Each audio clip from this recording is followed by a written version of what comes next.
The substance of the game tonight, obviously we had a regrettable situation at halftime with the jersey around Terrence's celebration. I just wanted to address that briefly before Brad came up and talked about the game. Obviously, really regrettable moment. It's a shame that it happened that way.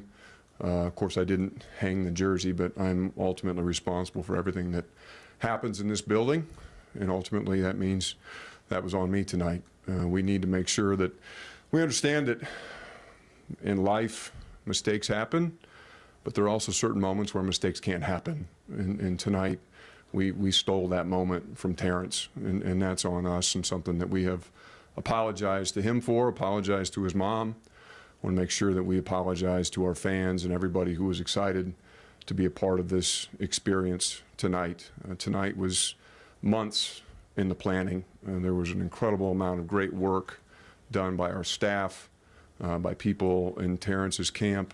Think about from the T-shirts to the bobbleheads to the appearance to the video work that was done in preparation for this evening. The energy in the building was incredible, all crescendoing towards that one moment. And for that to happen in that instance was just unexcusable. And so on behalf of the athletic program, again, before we turn our attention to the substance of the game, just want to make sure I had a chance to come up and apologize to our fans. We did get the jersey right-sided and had the chance to get Terrence with Coach on the court and take some pictures after the game was over. But nothing we can do to recreate that moment. We recognize that, we own it. There's certain mistakes can't happen, and we'll be sure and had some spirited conversations during the second half to make sure that the right people knew the level of disappointment and frustration that we felt in that moment. So again, I had a chance to apologize to Terrence, to his mother, and certainly apologize to our fans who were here to share in that experience with him. But hopefully, in the lens of history, that won't do anything to diminish, of course, what Terrence accomplished here and what this evening was meant to be for him and for the legacy of Illinois basketball. So just want to make sure I had a chance to come up and address that before Coach and KJ came up this evening. So thanks, everybody. Thank you, Josh. Go ahead, Coach and KJ, you can sit in the two middle chairs. Because of the timeline, we'll do this kind of like postseason style. Coach will make an opening statement, and then we'll take questions for KJ and let him continue to coach. So, Coach, whenever you're ready. Yeah, tough last 9 minutes. Again, I think it was got off to a great start. Did a lot of really good things on both ends of the court, and you know they're good. And I'd be very remiss if I didn't congratulate Tom. Man, 30 years, incredible successes. Passing Bob Knight, become the all-time winningest coach is so special. And Tom's become a great friend, and you know, we have a lot of late night conversations. So my hat's off to him. They played like a Tom Izzo team, gritty, nasty. We talked to our team a lot about winning the battle of the glass, and we didn't win the game. And we fell in love with what was easy, which was shooting threes, and got away from, I thought the difference was the last 10 minutes of the game, where we had been living in the paint. Merez was having success. You know, KJ was terrific in the first half, getting in the paint. We just stopped, and I wish I had the answer for that. We just stopped, and that stresses your defense. And Jackson Kohler had a terrific night, 10 rebounds, 6 of them offensive, and again, that was ball game. Take questions for KJ. Derek. KJ, what did change? You guys have gotten so many fouls on them. What kind of changed with the mindset? Was it fatigue? What was it? Yeah, so like the coach said, we didn't drive the ball as good as we did in the first half, and the last 10 minutes, starting on me, I took some very bad shots without touching the paint, without creating anything. without creating for others, and I think that led us to the loss. KJ, was MSU doing anything differently to take away the lane as far as that goes, or that was just kind of your guys' decision? No, I think that was on us. Like I said, especially me. I didn't initiate the offense good tonight, and I have to be better at it.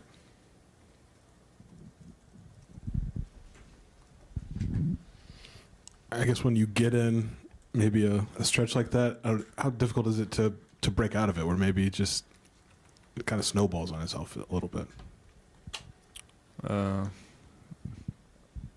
What was the question?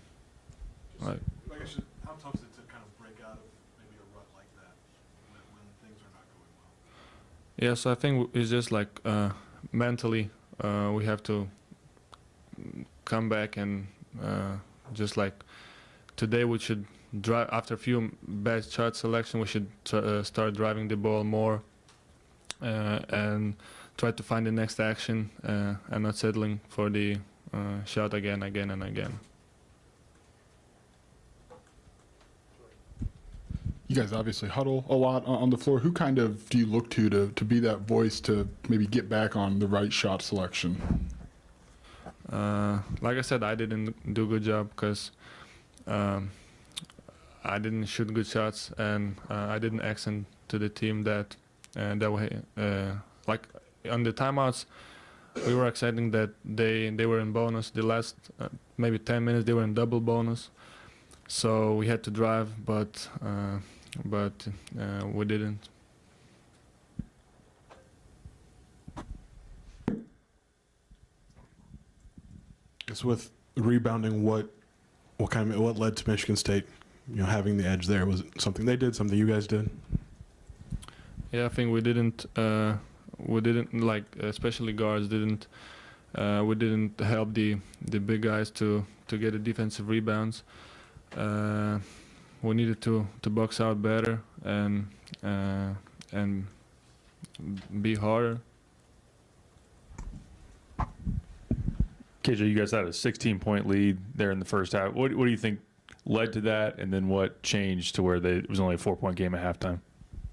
Yeah, so at the beginning, I think we shared the ball well. We made some shots. We ran good.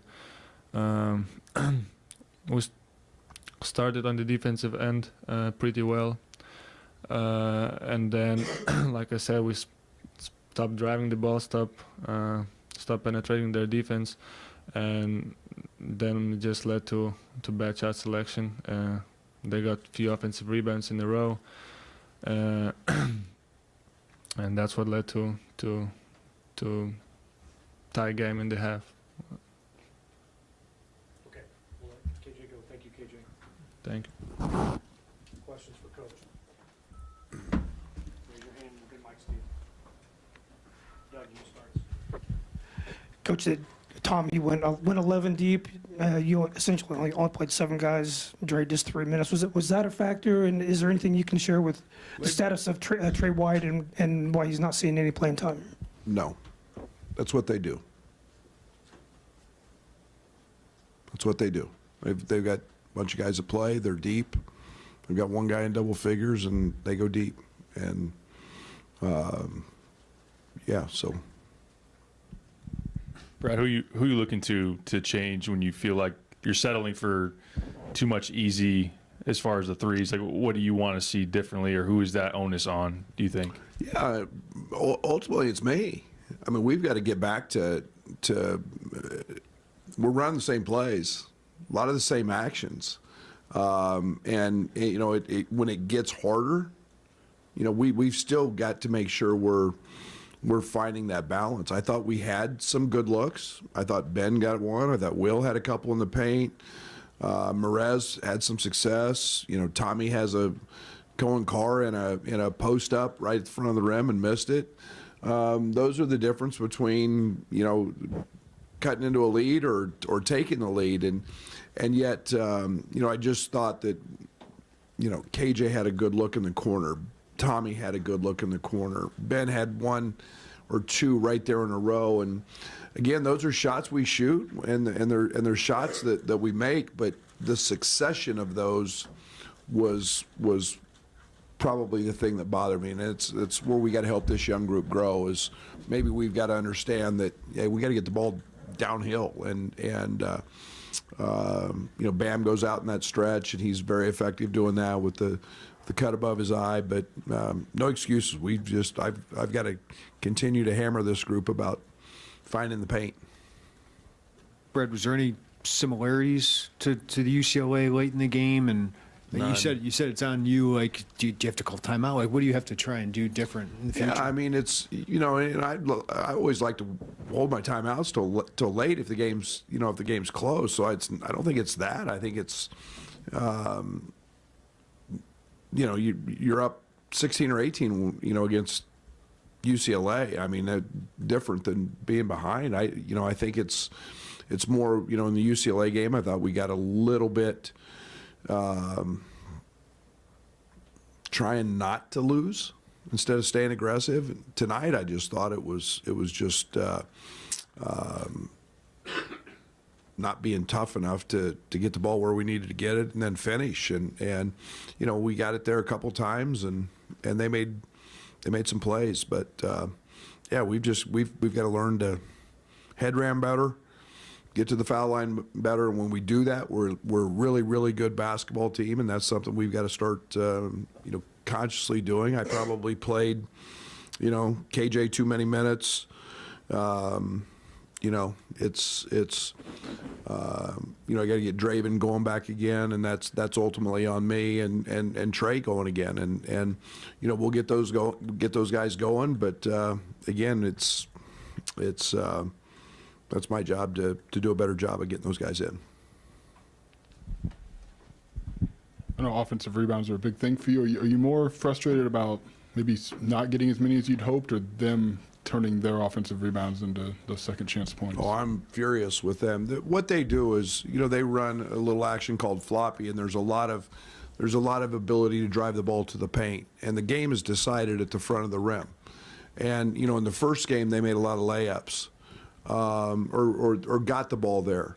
And when your bigs go help or support in a ball screen, that leaves their bigs open, and it's crackdowns for guards that have to rebound, and all of a sudden you've got Jackson Kohler and you've got Cooper and you've got all those guys at the front of the rim with size. And Tom's no dummy. He runs those little guards off all those floppy actions and gets them in the paint, and if you support that, he tells them just throw it up, and they go rebound it. They're the #1 offensive rebounding team in the league, and that we talked about for 2 days was where the game was going to be decided. And Tommy had 1 rebound at half. I think Merez had 1 defensive rebound at half, and that puts you in harm's way. Brad, you talked about your friendship with and respect for Tom Izzo. What's it like for you to watch him get this milestone win over your guys? Well, it stinks. Now I got to listen to his ass, every time I talk to him at 2 o'clock in the morning, and it's you knew you were going to get their best after their game the other night,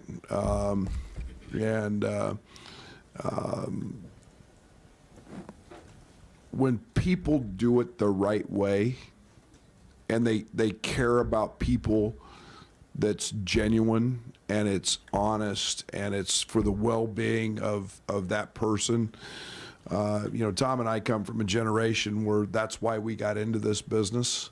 It wasn't always about winning. Yes, we're competitive, but it was about seeing young people grow. And I'll never forget my first year.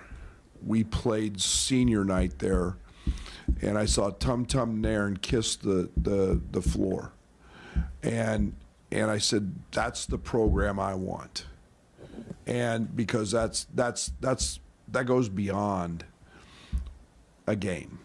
Those are lifetime relationships that you go through. Unfortunately, the portal's probably ruined a lot of that crap, but that stuff is so cool, man, because that's as hard as you can push him in practice, and you coach and you go through the ups and downs, man, those guys are about Michigan State basketball. And Tom Izzo, yeah, Judd was there before, but 30 years. I have so much respect for the longevity of that, and the fact that he's, I don't know what it's Tom, 69 or 70, I don't know, and still wanting to do that speaks volumes. So long-winded answer, I'm sorry, but it's I truly, he's one of the great guys, and I'm truly happy for him. I just wish it had happened last week and not tonight. Brad, UCLA 53 points in the second half tonight. Michigan State about 1.2, 3 points per possession. I know you're facing good people, but what's your assessment of the defense here recently? Yeah, it's got to be better. It's got to be better. We got to figure it out. It's got to be better. Can't do it just at the start of the game or when we want to or when we're fresh or when we're engaged mentally. It's got to be better, and that's something we got to go to work on. Kohler making 4 threes is probably unexpected, but like when he does early, does that necessitate a shift, or does that cause a shift in maybe a plan? I mean, it's the same guy that we played in the first game that didn't make any or made one. Yeah, probably a little bit. It caused you to do a few different things. I was much more worried about his 10 rebounds than I was, his threes. We're giving some help off of him, but our closeouts were just not very aggressive. And we have to be more aggressive when we're closing out to those guys. They're Big Ten players, and they're going to make shots if you're not trying to bother them a little more. Coach Underwood, you mentioned the portal. How much of an impact does the portal have on your coaching style at this point of the season? Are you thinking about it? The portal? Yes. I think about it every single day. How does it affect your coaching style? It doesn't. I mean, we've got. I think any coach who's not thinking about the portal is going to be so far behind they'll never have a chance. I think I don't know, what are we, a month from Selection Sunday, and the portal opens on Monday after during the NCAA tournament. If you're not trying to worry about the portal and all of those things, it doesn't affect my style. I mean, but as a collective staff, we're always dialed into recruiting, and that's basically what that is. So whether it's high school or the portal, but yeah, so it's just all part of it. Coach, Ben 0 for 6 from 3, and Tommy 0 for 4. Does it ever get to the point in the huddle where you say, "Hey, guys, just take some easy ones to try to get going"? They were easy. Tommy's butt naked in the corner. I mean, just wide open. Great shot. He's one of our best three-point shooters. How many of Ben's went in and out?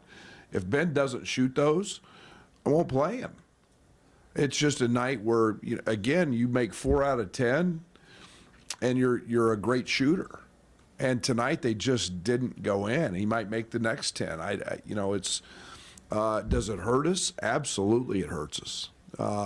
When those guys miss shots, but Ben got to the front of the rim 2 or 3 times, 4 times. We ran the opening play of the second half, and a little post up for him. Didn't turn out very well. Tommy got there 3 or 4 times. We felt like we could post him, but yeah, it's what they do really well. And tonight, just the ball didn't go in. Time for 2 more. Brad, when you talk about getting Dre and Trey going again, how do you practically do that when things have kind of settled a little bit? They haven't settled. They were sick, and we found a nice little niche. Jake's been playing really good. Nothing's settled. I mean, that's the one thing about guys missing a lot of games. We haven't been real settled, and Will's been on. Will's averaging 20 a game off the bench, and Jake's been playing really well, and so it would just kind of, in hindsight, I wish I had played Draven a good amount more. but because he's the one guy who can continue to get downhill, and that's on me, and I'll have that conversation with him tomorrow. But we've got to have him to be successful. The other night, you shared kind words about Kofi and what that moment meant to you as a coach, and speaking to this is partially why you do it. Tonight, it was. Well, this is why I do it. But this is a big part of that moment. Man,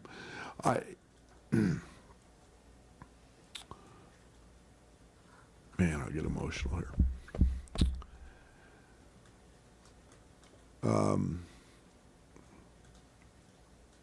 We get to impact people's lives, and you guys get to write about wins and losses and bunch of crap. To be honest, we're talking about people's lives, and we get to impact that on a daily basis, and we get to do it when they're 18, 19 years old, and when they find success, and especially after they've had adversity. That's all I want for my children. I want the same thing for my children, and it's hard, and it's not easy, and when you find excellence like Terrence Shannon found, and you worked and you went through it, and you went through a lot of struggles that you'll never know about till he writes a book someday. You'll never know about them, and it was how hard it was. And when the day I don't care about that, I will retire. Then my time is done. The good Lord has another plan for me, and I can't. That's why I do it. And to have a jersey that will hang, and I know how important it is to the fans here, and I know how important it is to him. He's from Chicago. He grew up watching this, and to be up there with so few others.